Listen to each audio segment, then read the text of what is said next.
Assalamualaikum warahmatullahi wabarakatuh. Salam sejahtera buat kita semua. Oke, kita lanjutkan ceritanya. Kita ke kebun lagi. Bab 3077 sampai bab 3080. Ini adalah akhir dunia bagi mereka. Makhluk yang begitu kuat telah terbunuh. Obat ajaibnya juga dirampok. Kami masih belum tahu siapa yang melakukannya. Dan urusan ini menyangkut urusan kekuatan pertama di masa lalu dan kekuatan nomor satu saat ini. Biarkan mereka semua menderita kerugian besar. Segera pasukan di belakang mereka mengirimkan perintah. Biarkan mereka menemukan pembunuhnya sesegera mungkin. Agen Black Hawk, segera periksa, cepat, secepat mungkin. Smith, kepala biro, segera memerintahkan, seluruh biro perisai langit telah diberangkatkan. Mereka mungkin tidak bagus saat ini dalam hal kekuatan, tetapi dalam hal mencari informasi, mereka jelas merupakan yang terbaik. Ayo kita cari Ye Junlin. Hal pertama yang dipikirkan agen Black Hawk adalah Ye Junlin. Tentu saja menurutku bukan Ye Junlin yang melakukannya. Tapi itu ada hubungannya dengan dia. Kedua belah pihak terhubung oleh hubungan yang halus. Jadi dialah orang pertama yang menemukan Ye Junlin. Ketika agen Black Hawk mendekati Ye Junlin, dia sangat terkejut. Saya masih berpikir untuk menemukannya ketika saya punya waktu. Saya tidak menyangka itu akan diantar ke rumah saya. Apakah Anda mendengar bahwa obat ajaib dari dokter ajaib Gritsia dicuri? Agen Black Hawk bertanya. Ya, Ye Junlin mengangguk. Biarkan aku mencari tahu situasi spesifiknya darimu. Kata agen Black Hawk. Ye Junlin langsung mengakui. Saya membunuh orang itu, dan saya mencuri obat ajaib. Apa yang terjadi? Puff, agen Black Hawk hampir tersandung ke tanah. Akui saja secara langsung, tanpa ada yang ditutup-tutupi. Saya tidak pernah menyangka ketika saya datang untuk menanyakan keadaan, saya akan langsung bertemu dengan pemilik sebenarnya. Apakah kamu masih kuat sekarang? Agen Black Hawk bertanya dengan gemetar. Sebelum energi spiritual dihidupkan kembali, Ye Junlin benar-benar tak terkalahkan. Hancurkan semuanya dengan satu pukulan. Tapi sekarang, bagaimana Ye Junlin bisa melakukannya? Begitu banyak dewa, Ye Junlin bahkan tidak memiliki energi spiritual yang tersisa di sekitarnya. Masih kuat, bagaimana menurutmu? Ye Junlin tersenyum. Baru pada saat itulah agen Black Hawk menyadari bahwa kekuatan Ye Junlin tidak terduga. Sama seperti kekuatan di balik War Eagle Kingdom, mereka mengabaikan era manapun. Tidak peduli kapan, mereka berada di atas dunia ini. Jika kamu tidak datang kepadaku, aku akan datang kepadamu. Apakah ada makhluk kuat di balik kerajaan elang perangmu? Orang itulah yang kubunuh. Ye Junlin bertanya. Saat ini, agen Black Hawk mengangguk. Saya juga mengetahuinya belum lama ini. Ternyata sejak berdirinya kerajaan elang perang, ada raksasa di belakang Anda. Ye Junlin mengangguk. Benar saja, orang di belakangmu ini adalah kekuatan mereka sangat besar dan sumber daya mereka tidak kalah dengan milikku. Ya, kekuatan di belakang kita mengabaikan segalanya. Mereka lebih unggul di era manapun. Teknologi inti dari Biro Perisai Langit kita dan bahkan seluruh elang perang kerajaan adalah milik mereka. Asalkan, oleh karena itu, teknologi kita jauh lebih maju dari dunia. Anggap saja seperti ini, setelah energi spiritual dihidupkan kembali, para dewa dari seluruh dunia muncul satu demi satu, menjadikan semua teknologi tidak berguna. Namun teknologi negara elang perang masih bisa bersaing dengan para dewa, karena saya menemukan bahwa banyak perangkat biro perisai langit sebenarnya digerakkan oleh energi spiritual. Tapi saya tidak tahu banyak tentang detailnya. Pemimpin biro saya Smith seharusnya tahu. Ini sama seperti dugaan Ye Junlin. Alat penentang surga yang dia gunakan untuk menangani pendeta utama membuatnya tampak bodoh. Benar saja, ia membutuhkan energi spiritual untuk mengaktifkannya. Jika tidak maka ia tidak akan memiliki kekuatan seperti itu. Elang hitam melanjutkan, hal yang paling menakutkan adalah kekuatan ini selalu ada di kerajaan elang perang. Tetapi saya mencari di setiap sudut dan tidak dapat menemukannya. Tidak dapat menemukannya sama sekali, Ye Junlin berkata dengan terkejut. Iya, jadi saya kira ada kemungkinan seperti itu, dan kemungkinannya besar.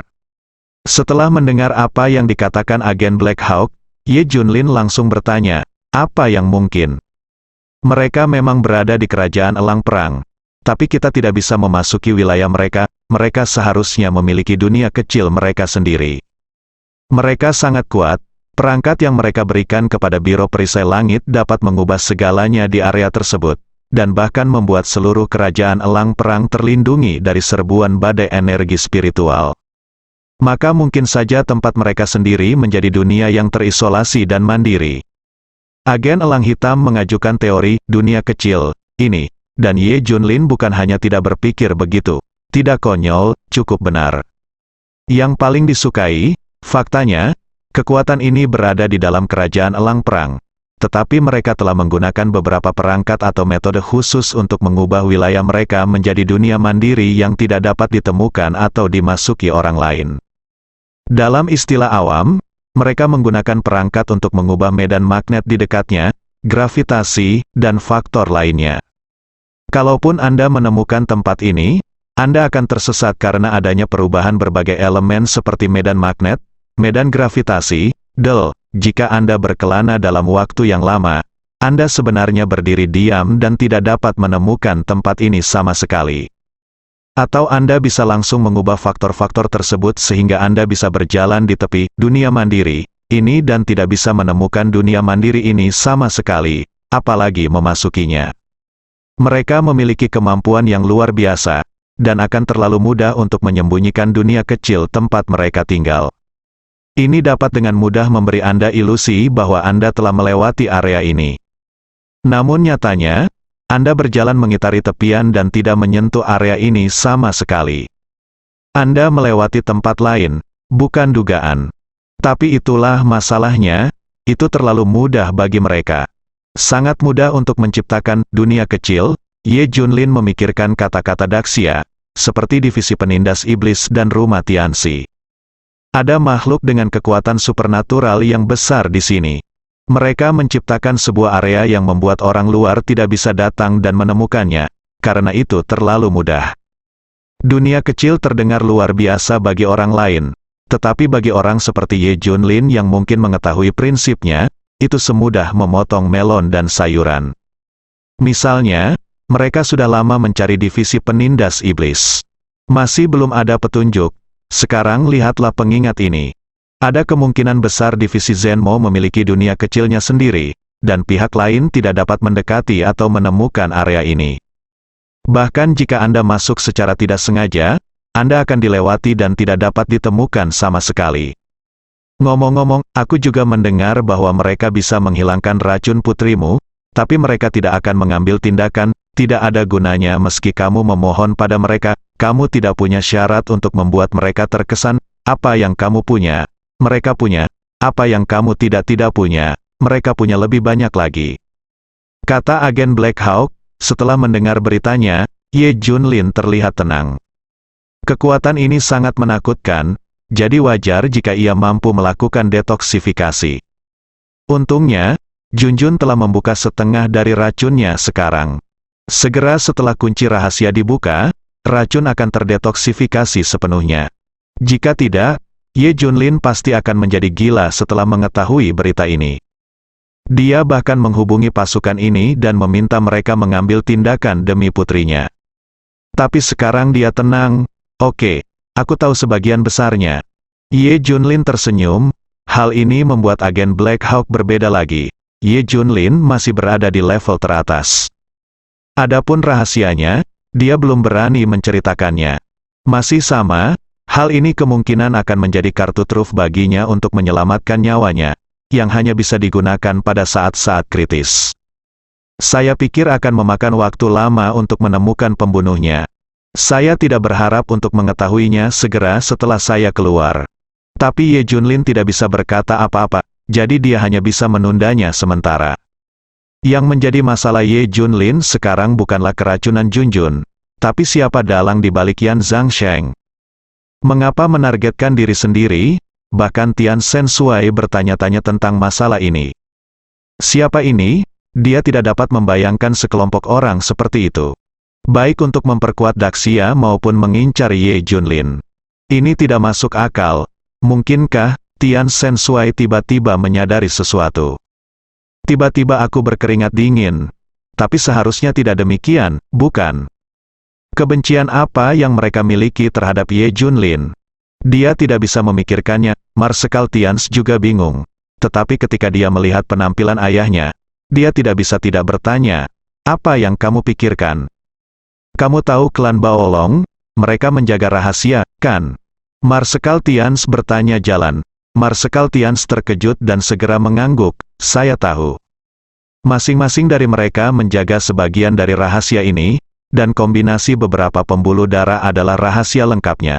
Mungkinkah dikatakan bahwa kelompok kekuatan ini ada hubungannya dengan ini, rahasia? Marsekal muda Tians memandang ayahnya dengan heran.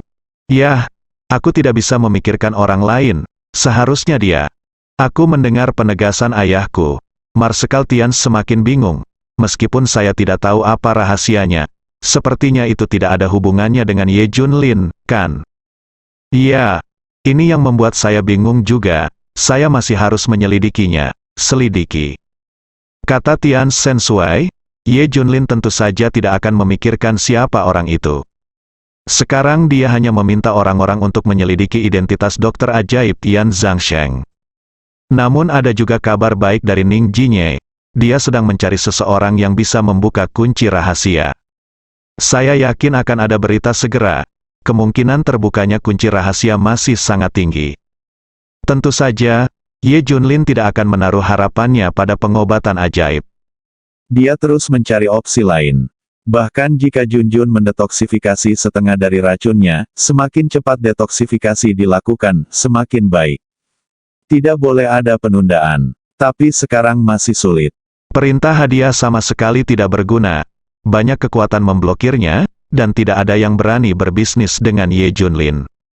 Siapapun yang berdagang akan mati. Siapa yang berani melakukan ini? Namun, ada Hydra dan kekuatan lain yang tidak dapat dihalangi. Bagaimanapun, mereka tidak cukup kuat untuk menahan semua orang di dunia. Misalnya, ini adalah eksistensi kedua dalam daftar kekuatan setelah kerajaan beruang perang. Itulah Kekaisaran Olimpiade. Ini adalah negara yang penuh dengan mitos dan legenda. Dulu ketika teknologi masih merajalela, negara ini sama sekali tidak punya rasa eksistensi. Mungkin yang paling familiar adalah mitos dan legenda. Namun setelah kebangkitan energi spiritual datang, negara ini pernah mengira bahwa inilah kebangkitan dewa dalam mitos dan legenda mereka. Bukannya melarikan diri, mereka malah menerima baptisan berkat Tuhan. Sama seperti kerajaan beruang perang dan kerajaan kiamat. Semua orang menyambut baik kebangkitan energi spiritual. Akibatnya, para dewa muncul satu demi satu secara tidak sengaja. Sedemikian rupa sehingga Kekaisaran Olimpiade menjadi yang kedua dalam daftar kekuatan. Dilaporkan bahwa Kekaisaran Olimpiade memiliki setidaknya 1000 dewa, lebih banyak daripada Kekaisaran Kiamat ketiga. Namun ada rumor yang mengatakan bahwa Kerajaan Olimpiade memiliki ribuan dewa, atau bahkan puluhan ribu dewa. Hingga saat ini, Kerajaan Olimpiade masih merasakan kebangkitan energi spiritual tersebut merupakan berkah dari surga. Biarkan para dewa dalam mitos mereka dihidupkan kembali satu persatu. Iya, mereka memang mengalami kebangkitan yang tidak biasa. Namun nyatanya, alien-alien ini sama seperti vampir aslinya. Di mana Tuhannya, hanya saja fisik mereka berbeda. Dan kini karena baptisan energi spiritual, mereka telah dibekali sejumlah energi sehingga membuat mereka semua terbangun. Bahkan gelar dewa pertama kali diusulkan oleh Olimpiade. Sedemikian rupa sehingga seluruh dunia kini menyebut kelompok alien ini. Bagi mereka, ini adalah kebangkitan para dewa. Namun bagi orang-orang bodoh yang tidak canggih ini, inilah Tuhan. Meski begitu, mereka menemukan bahwa sumber daya juga diperlukan untuk membuat para dewa kuat dan memungkinkan lebih banyak dewa muncul. Semua ini membutuhkan banyak sumber daya. Mereka menyebut sumber daya sebagai harta para dewa, dan kristal aura disebut batu dewa. Saya merasa semuanya adalah anugerah dari Tuhan. Dan mereka adalah kerajaan mitos, pusat kekuatan ilahi. Semua dewa di dunia harus mendengarkan mereka. Harta para dewa ini harus menjadi milik mereka dan dikelola serta didistribusikan oleh mereka. Setiap orang harus mendengarkannya, mereka tidak punya suara di masa lalu. Namun ini adalah era ketika energi spiritual dihidupkan kembali dan para dewa dihidupkan kembali. Seharusnya merekalah yang mengambil keputusan akhir. Mereka adalah pusat mitologi. Oleh karena itu, semua sumber daya adalah milik mereka dan semua dewa mematuhi perintah mereka. Hal pertama yang mereka lakukan adalah diam-diam menemukan negara Zanxiong dan meminta negara Zanxiong untuk mendengarkan mereka. Beri mereka sumber daya dan biarkan para dewa menerima kendali mereka.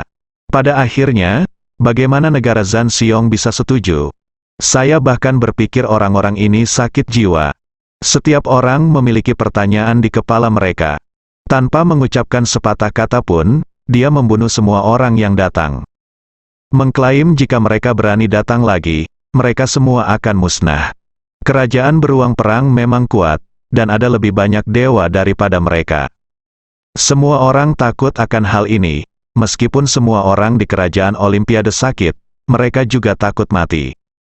Negara beruang perang tidak terbiasa dengan kesalahanmu. Jika aku mengacaukannya, aku akan menidurimu. Hal ini menekan kekaisaran Olimpiade. Kalau tidak, mereka pasti sudah lama menyerang seluruh dunia. Saatnya mengelola semua sumber daya dan dewa. Hanya saja idenya tidak pernah berubah, dan mereka selalu merasa menjadi pusatnya. Segala sesuatu yang berhubungan dengan para dewa adalah milik mereka. Sekarang mereka menahan diri, mencoba diam-diam meningkatkan kekuatan mereka dan menunggu kekuatan mereka menyalip kerajaan Zanxiong. Sehingga mampu menguasai dunia dan benar-benar menjadi pusat kekuasaan ketuhanan. Seluruh kerajaan Olimpiade sebenarnya sangat sederhana sekarang. Mereka tidak menerapkan strategi yang mereka pikirkan sejak awal, mengendalikan sumber daya dunia dan dewa. Karena tujuan mereka saat ini adalah mengejar kerajaan Zanxiong. Mereka tidak akan pernah mengambil tindakan jika tidak melampaui kerajaan beruang perang. Oleh karena itu, mereka sekarang mencoba segala cara untuk meningkatkan kekuatan mereka dan menciptakan lebih banyak dewa. Dia bahkan menggali semua alien yang telah tertidur selama bertahun-tahun dan berdoa untuk kebangkitan mereka melalui energi spiritual. Oleh karena itu, sekarang kerajaan Olimpiade tidak masuk atau keluar sama sekali dan tidak ikut serta dalam perselisihan apapun. Ini sangat sederhana sehingga tidak ada rasa partisipasi sama sekali. Belum lagi negara beruang perang, kerajaan kiamat. Itu bahkan tidak sebagus kerajaan naga hitam. Menjadi eksistensi alternatif. Banyak orang bahkan tidak tahu siapa yang berada di urutan kedua dalam daftar kekuasaan. Ye Junlin telah mendengar tentang operasi kerajaan Olimpiade. Ye Junlin menyebut mereka tongkat yang belum pernah melihat dunia. Tapi sekarang mereka datang untuk mencari Ye Junlin. Itu karena target mereka adalah negara beruang perang yang kuat. Mereka selalu berusaha mengejar ketertinggalan. Bukan saja kesenjangannya tidak menyempit, ternyata kesenjangan tersebut perlahan-lahan semakin melebar. Apalagi sekarang negara beruang perang memiliki sumber daya yang cukup dan eksperimen Hydra berhasil. Dewa diproduksi secara massal, semakin banyak, mereka tidak bisa mengimbangi kecepatan ini. Dan kekurangan sumber daya bahkan lebih parah lagi. Setelah berpikir beberapa lama, mereka menargetkan Ye Junlin. Sumber daya Ye Junlin terkenal. Hanya sumber daya Ye Junlin yang memberi mereka kesempatan untuk mengejar kerajaan Zanxiong. Sebenarnya mereka sudah memikirkan hal ini sejak lama. Namun belum ada tindakan yang diambil. Namun baru-baru ini saya mendengar sebuah rahasia. Hydra telah menciptakan puluhan ribu dewa untuk kerajaan beruang perang. Kekaisaran Olimpiade akhirnya tidak bisa duduk diam. Jadi yang terjadi adalah Ye Junlin. Tentu saja mereka tidak bisa menghentikan tindakan Hydra. Dia tidak memiliki kekuatan sama sekali. Bahkan jika kerajaan beruang perang mengirimkan 800 dewa untuk dikirim, itu tidak akan cukup sama sekali. Apa yang bisa menghentikan kerajaan Olimpiade, kecuali kerajaan beruang perang menggunakan kekuatan aslinya? Kalau tidak ada seorang pun di dunia ini yang bisa menghentikan mereka. Oleh karena itu, bahkan orang seperti Hydra pun mengetahuinya. Anda harus menontonnya. Saat sekelompok orang ini mendekati Ye Junlin, dia juga penasaran, untuk apa mereka di sini? Apakah karena perintah hadiahnya? Ye Junlin bertanya, Apakah ada harapan putri saya akan didetoksifikasi terlebih dahulu? Tidak perlu lagi membuka kunci rahasia. Bersambung.